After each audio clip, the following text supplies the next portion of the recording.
Hazy yellow moon coming up tonight, shining through the trees. Crickets are singing and lightning bugs are floating on the breeze. Baby, get ready. Across the field where the creek turns back by the old stumping road, now I'm gonna take you to a special place that nobody knows. Baby, get ready. Ooh, you and me going fishing in the dark, lying on our backs and count the stars where the cool grass will grow. Down by the river in the old moonlight, we'll be falling in love in the middle of the night, just moving slow. Spend the whole night through, feels so good to be with you.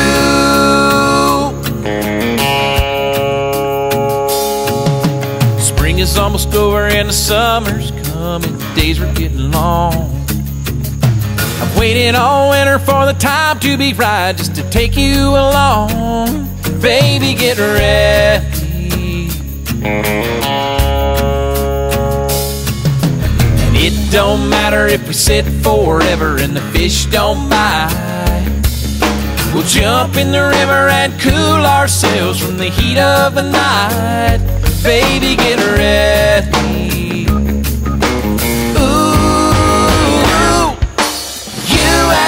Going fishing in the dark, lying on our backs and counting the stars where the cool grass will grow.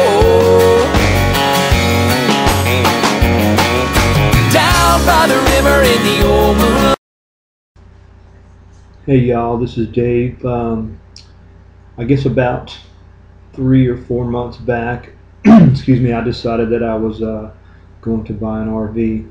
So I did a lot of research, was out there on the internet, and just trying to educate myself on different types of RVs.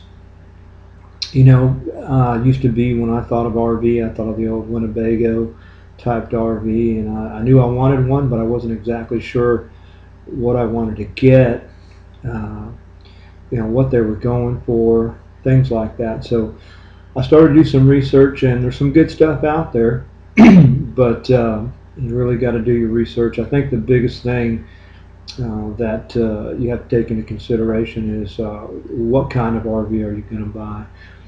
Perhaps you're someone who's been camping for a while and you typically camped in tents, and now you decided that you want to move up and going to get a pop-up, and those are great. I had one for a little while. I thoroughly enjoyed it.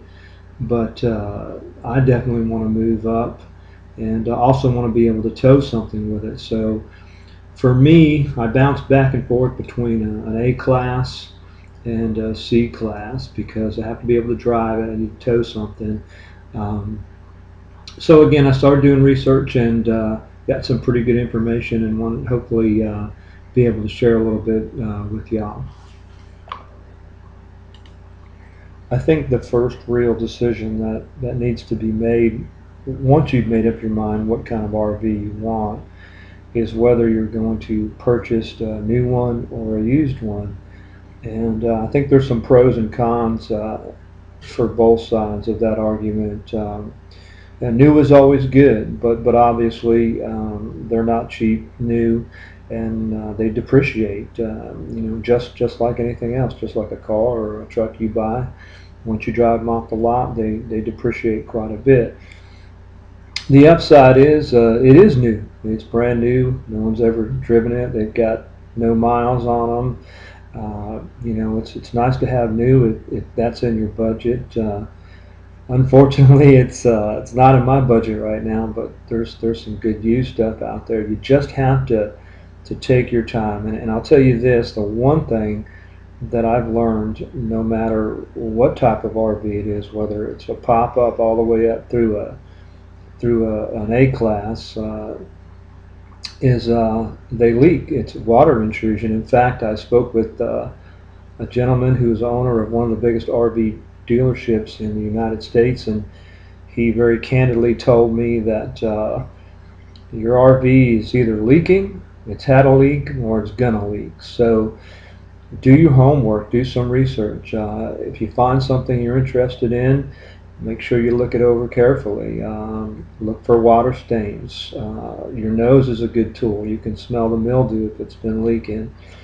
And if you're going to make a big investment, you might want to consider someone to look at it for you, a professional. Same thing they do, when you purchase a home, or a big boat. I purchased a big boat. I had to finance it, and then they wouldn't do the deal without an inspection first. So I'm going to pay a little bit for it, but if it's a big investment, it's probably going to be well worth your time and money to get a professional to do it. If you feel confident that you can look it over and determine that it's not currently leaking, or if it had a leak that it stopped, there's not too much damage, then then go ahead and do that. But from all the research and everything I've learned, if I've learned nothing, that they're all leak. They're very prone to water intrusion, and they can look good, but deep down inside they're rotted out. So something that you definitely want to keep in mind when you're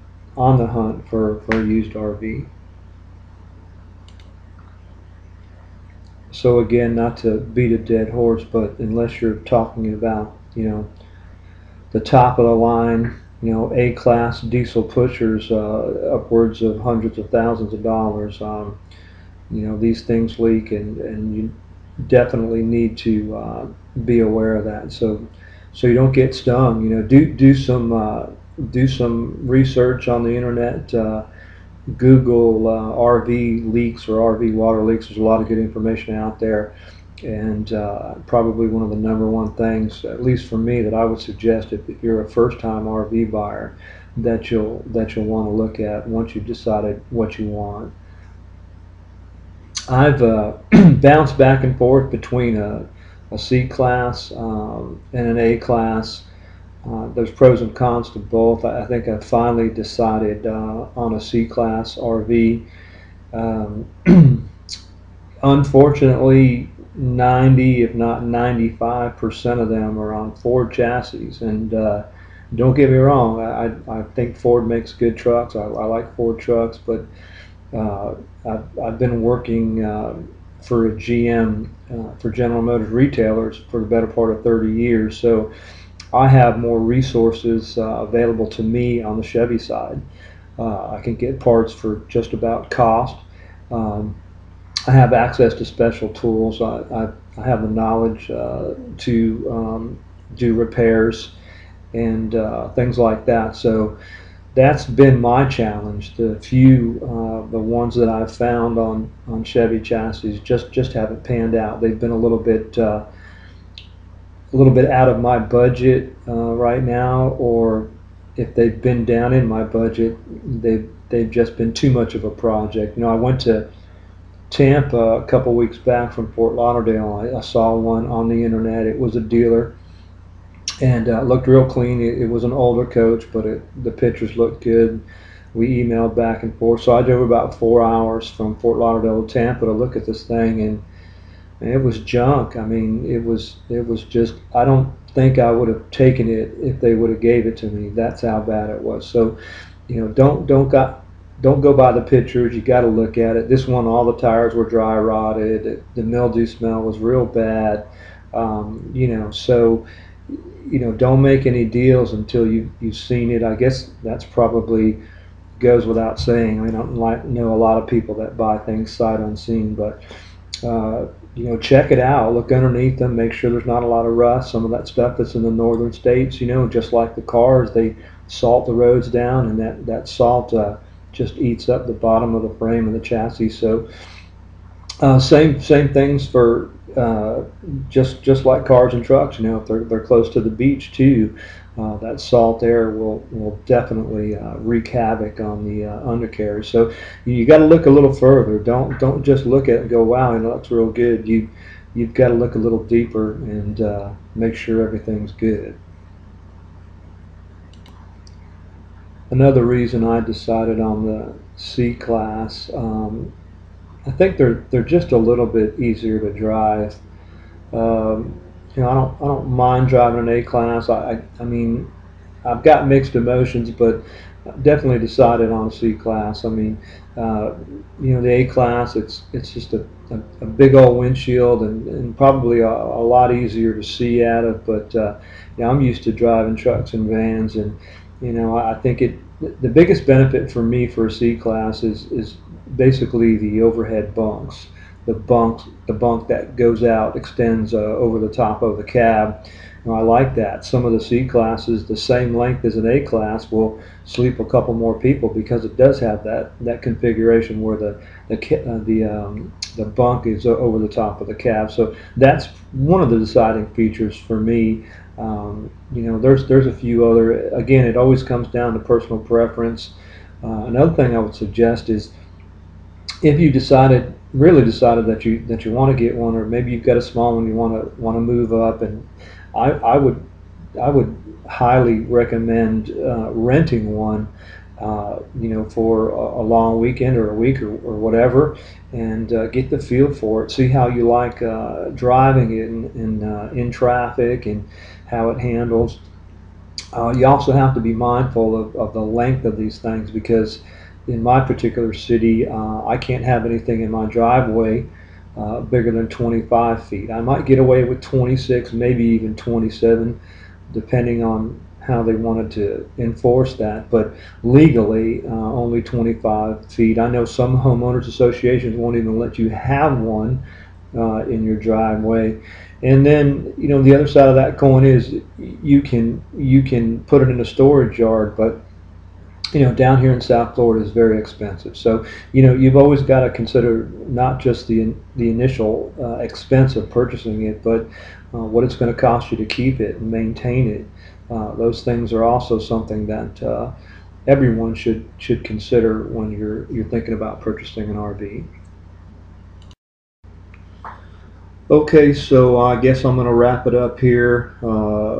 Also going to let y'all know that this is just the first of probably what will be quite a few videos once I do find one. Probably the next video I do will be a true video of an RV that I'm looking at. Whether or not I purchase it, I really don't know. I have found a couple that I'm interested in and plan to look at them in the near future. So, and again, I'm going to buy used. I'd like to have a brand new one, but again, not in the budget for me right now. And I also want somewhat of a project, but I don't want uh, complete total project where I have to tear the whole interior out. I like to get something that's in relatively good shape. I'll make sure all the mechanical things are working on it good. Do all those things first, and then just start doing some upgrades and doing some cool modifications on the interior.